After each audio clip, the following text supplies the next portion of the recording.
There's a new warning for anyone who owns or leases an automobile. Thefts of vehicles and catalytic converters, as well as carjackings, are continuing to rise. An analysis by the National Insurance Crime Bureau shows there were more than 900,000 vehicle thefts in 2021. Joining us to discuss the findings and what people can do to protect themselves from these types of thefts is the president and CEO for the National Insurance Crime Bureau, David Glowy. Welcome to the show, David. Thank you for having me. Yeah, so David, what trends are you seeing involving vehicle thefts and carjackings? Yeah, so the National Insurance Crime Bureau has been around for over 100 years. We supplement federal, state, and local law enforcement. And since 2019, we've seen a 25% increase in auto thefts up until June of 2022. And that number continues to trend upward. We have not plateaued or gone down. And unfortunately, California, you're in line with that. 27% increase for the state of California. In Sacramento, you're a little bit lower. You've had a 19% increase since 2019 up until June of 2022. Wow. And why are these crimes occurring and who is committing them?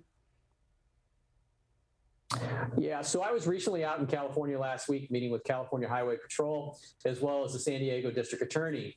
And we discussed that specifically. And there's a lot of social factors and economic factors that are impacting that.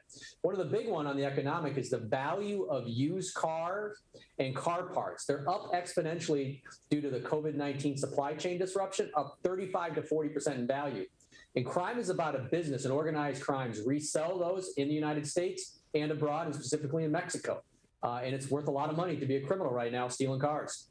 Yeah, we've covered that a lot in our news locally. So what public policy solutions are available to help reduce this?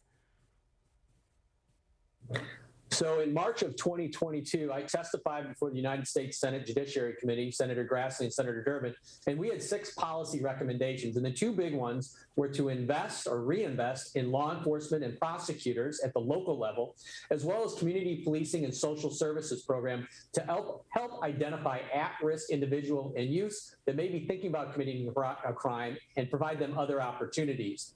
President Biden has acted on that and signed an executive order this month, but we also need Congress to act. They need to pass legislation to fund those crime prevention programs for the state and local municipalities. And while people wait, what can people do to reduce their chances of becoming a victim of vehicle theft or a carjacking?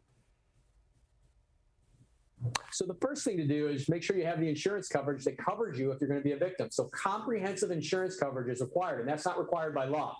So your liability coverage, that's what covers you in an accident, does not cover you. So make sure you have comprehensive coverage, contact your insurance agent.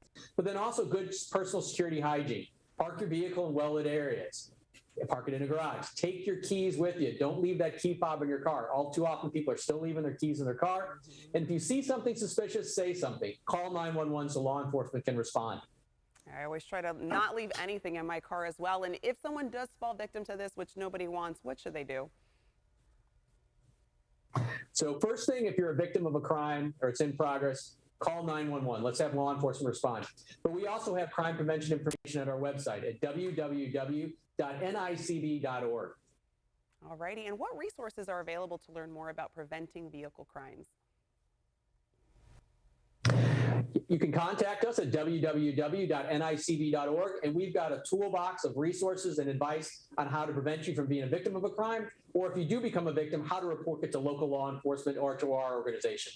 All righty. David Glowy, thank you so much for joining us this morning. And like he mentioned, for more info, you can visit nicb.org.